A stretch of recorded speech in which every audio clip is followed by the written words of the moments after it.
for the amino group. You're seeing one negative for the carboxyl group.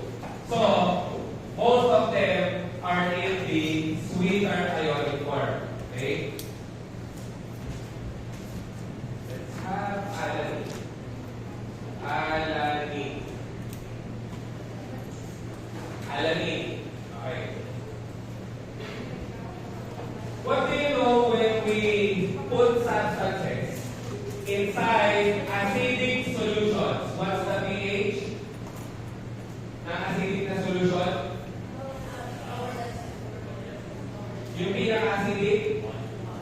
0. Diba?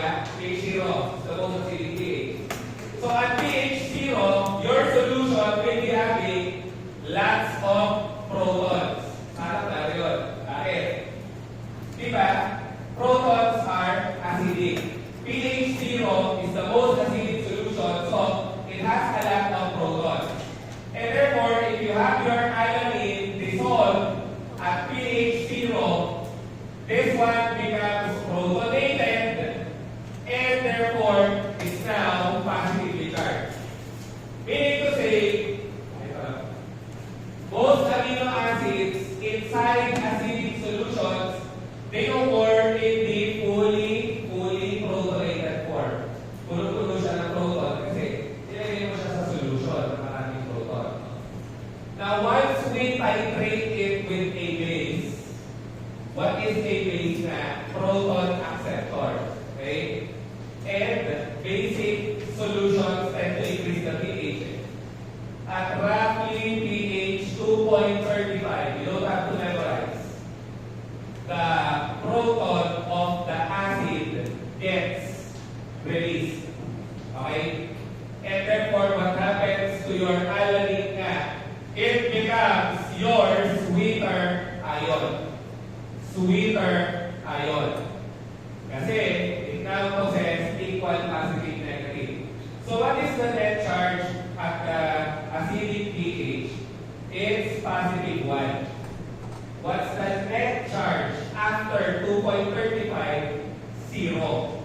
Kasi that's positive, negative, cancel. Okay? If you further titrate your alanine with more base, that will again increase the pH up to 9.69. The next proton gets released. So, if the amino group now loses the proton, remember protons are positive, diba? So if you remove the positive, it becomes like this na. The NH3, which was initially positive, is now 0. So the net charge of the molecule is now negative 1 na lang. Okay? So, this is your dissociation constant 1, dissociation constant 2. Dissociation constant. It describes the pH in which the protons are being removed from your reactant. Okay? So, ang sinabi lang natin sa Tagalog, bali, pag nilagay mo siya sa acid na solution, mababa pH, sobra proton, lahat ng pwedeng ma-protonate, mapoprotonate. Pag tinitrate mo siya ng base, pataas ang pH, pag umabot ng 2.35, yung proton na yan, mawawala. Kasi magre-react sa base. Positive, negative. So, ang ending, yung acid mo, magne-negative na, zero charge na. Sweeter ionic na. Pag tinitrate mo pa further, okay, ano mangyayari? Yung pangalawang proton na pwedeng mawala, mawawala na rin. Kaya, nawala yung proton dito, nag-react ulit sa base, wala ka lang makita proton, wala ka lang makita positive, negative na kayo siya. So, bakit natin kinanyan? This represents the pH in which the first proton is removed. This represents the pH in which the second proton is removed. So you need to know the pH of your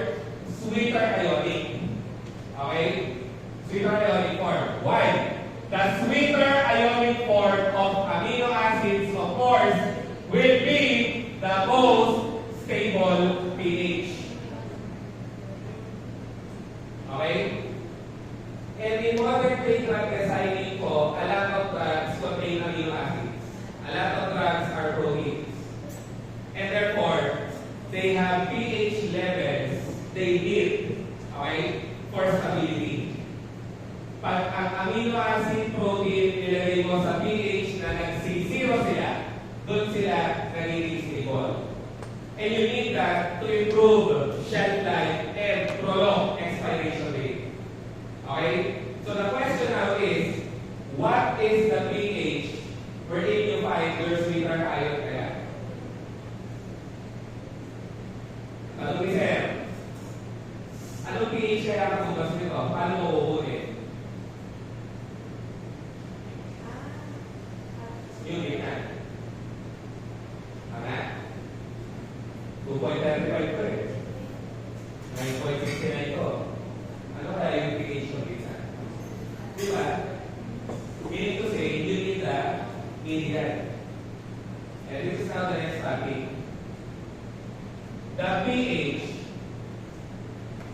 at which the amino acid exists in the sweeter ionic form. And again, as I have said, this is applicable not only to amino acids, also proteins, right? And it's also the pH at which you find your amino acid at the zero charge na. You call it your PI. Hindi tayo nagbubura. Ano yung PI? Kasunod, isoelectric pH or isoelectric point. Okay? So, I just opted to write the reaction for us to keep track. So, how do you calculate for the isoelectric point? And there's a good chance na this will be asked to you because it will require simple calculators. Remember that in the current licensure exam, no, the requirement is a simple calculator. So, what is a simple calculator? Para aware tayo. Kasi diba, for the longest time, we had scientific calculators. The simple calculator is like the one you see in the wet market or palengke. Di ba ingay? Siyempre, kunin mo yung walang ingay. Kaya naman yun, nasa kaya alas hindi mo ka nag-forward exam ka. Kaya pinuto, diba? Mas kumikili lang ang mga tao. Di mo matagal yung sa. Anyways, so how do you calculate for the isoelectric point? For diprotein. Diprotein. What do you mean by diprotein? Amino acids. You only have two protons, no? That can be removed. It's pK1 plus pK2 divided by 2. Okay? So that would be 2.35, 9.69 divided by 2. I think this is 12.04. Divided by 2, so 6.02. 6.02 is the isoelectric point. Again, what is the importance of the isoelectric point? What is the importance of knowing it? Una, it's the pH at which your amino acid, your protein, your peptide is stable. So your alanine is stable at 6.02. And for your amino acids, peptides, and proteins, in their isoelectric point po, they work as very efficient buffers. Ang sinabi natin sa Tagalog, magaling silang buffer kapag nilagay mo sila sa isoelectric point nila. Why? Why are they good buffers in their isoelectric point? Or why are they good buffers when they have zero charges? Kasi nga, in the presence of excess acid, it can neutralize the acid. In the presence of excess base, it can neutralize the base by donating protons. So sinabi natin, sa zero charge ng amino acid peptide protein, magagaling silang buffer. Kasi ito pwede pang-neutralize ng acid, yun naman pwede pang-neutralize ng base. Ano ba pag-buffer?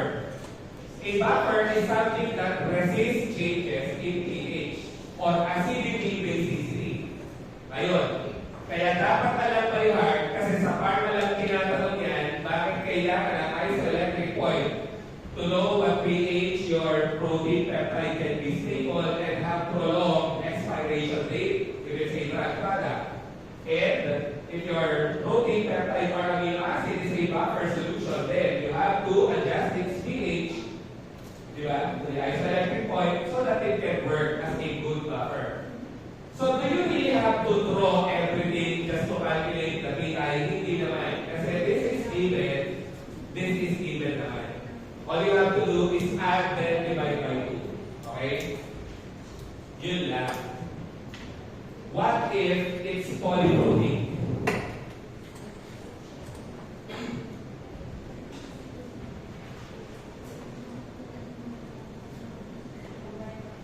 And actually, that's the one you see in your notes. It's alanine titration curve. I just offered to write step-by-step structure, step-by-step reaction for easier understanding. Kasi po, if you look into this, it's quite confusing. So this is your alanine at the lowest pH. As you can see, positive, positive. Positive one na. And around 2.35 nga, the first proton is lost. So yun yung sinasabi, 2.35. The first proton is lost. It's now sweeter ionic zero charge. At 9.69 nga, 9.69 and siya, 9.69, the second proton is lost. That's why it's now negative 1. Dito, it's 0. Dito, it's 1. And again, if you think about it, it's easy to keep track of the charge. Why? What is the charge of proton nga? Di ba, positive 1. This one is the fully protonated form, so positive 1. Just keep in mind, each step of the reaction, you lose 1 proton, you lose 1 positive. So if it's positive, it loses 1 positive, it becomes neutral. If it's neutral, it loses another positive, then it becomes negative. Right? So, what if the amino acid is polyprotein? Yun lang. May konti tayong problema dito. Pero hindi siya talaga problema. May pattern naman. For polyprotein amino acids, and by the way, this would be acidic and basic amino acids. So, what are the acidic amino acids ulit kanina?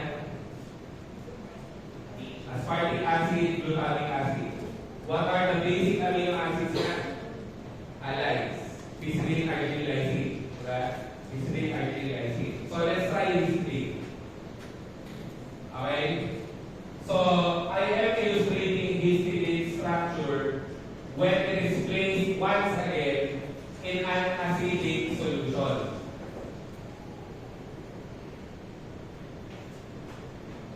Yeah, hindi na solid. And remember, it's protonated also here. So, this is your histidine at pH 0. Okay? If you titrate it once again with a base, it loses 1 proton at pH 1.8. 1.8. So, it will be losing this proton. Okay? So, I will not be illustrating the entire histidine structure ulit. Just keep track. Again, pH 0, ano charge niya bale? At pH 0, what's the charge? Positive. Ilan na nakikita positive? O, then positive 2, huwag na mag-hesitate. This one has no charge. No? If it loses 1 positive na, it becomes, diba? Positive 2 kanina. Okay? It loses this one. Cancel, cancel. It's now positive 1. Kaya ako i-emphasize kanina na each step, you lose 1 positive. Kasi each step, bago ka nakalagay isang charge. So from positive 2, it becomes positive 1. Diba? Because it has lost the proton na. Now what happens after? Around pH 6, it loses another proton to the base. And therefore, this proton now is lost. O, what's the charge na? Negative, positive na. 0. Okay? titratable. Why? It still has an extra proton. Okay? So, after titrating with more base and it reaches 9.17 nga, this proton will now be lost and it becomes neutral. So, what charge is left? Negative na lang. It becomes -1. Again, if you're keeping track carefully lang, from positive 2, then positive 1, then 0, then -1. It's losing positives.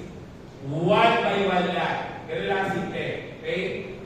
So, how will you calculate the isoelectric point? In such scenario, na you're now seeing 3 dissociation constants.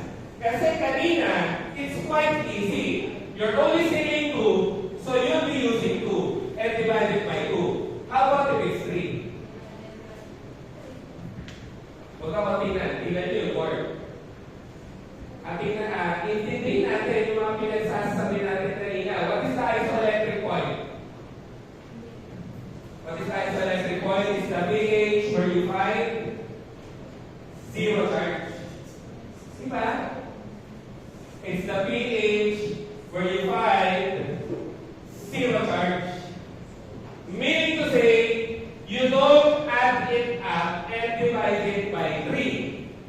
Because what you need is the pH at which your polyprotein amino acid is at 0 charge.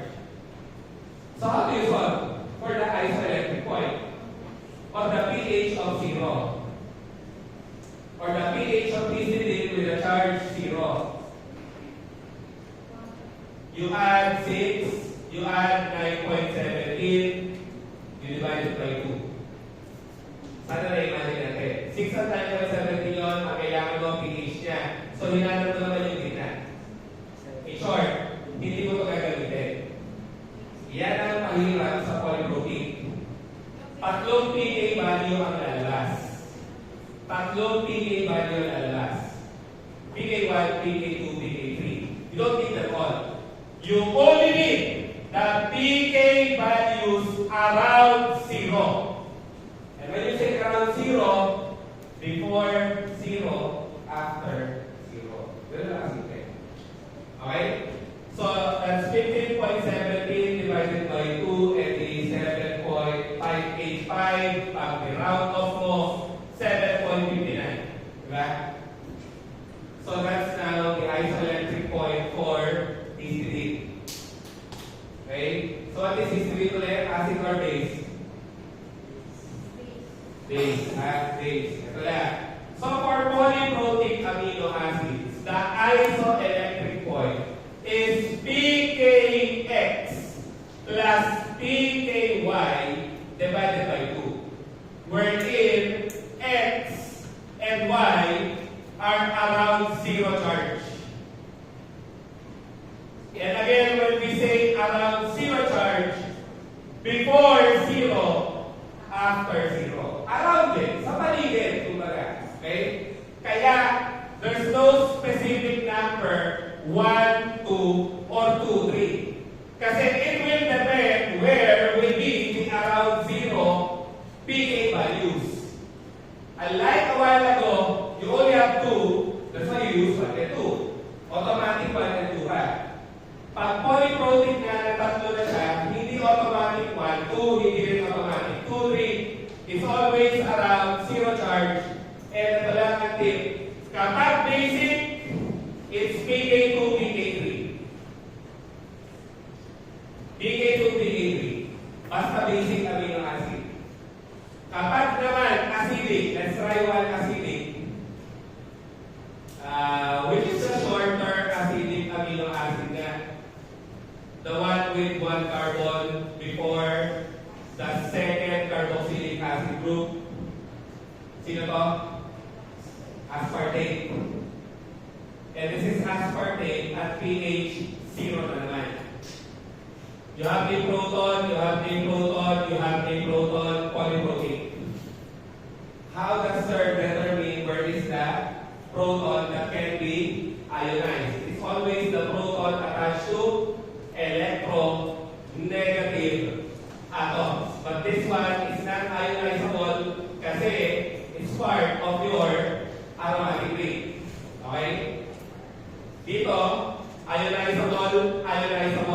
ionizable, meaning it can be lost.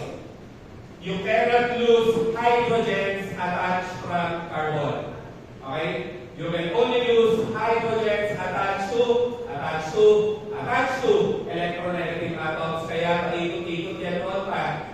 The most common electronegative atoms natin BioChem is sulfur, oxygen, hydrogen. Okay? So, if it's an acidic amino acid, this is your pH 0. What's the charge?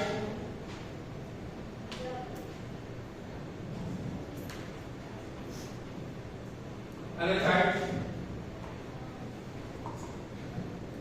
Ano charge? May charge ba? La. Ito? La. Ito? Positive. How many positives? Positive 1.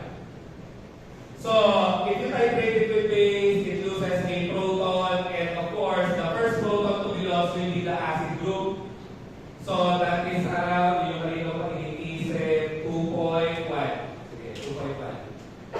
2.1. Tama na ba yung 2.1? Yes, it feels right. 2.1. So, if we be using that proton, it becomes negative. So, what's the charge? Positive, negative, 0. Okay? And then, adding more base, it loses another proton, and this time, it's the second acid. Okay? And what's the charge? From 0, it becomes negative 1, and this is around 3.9.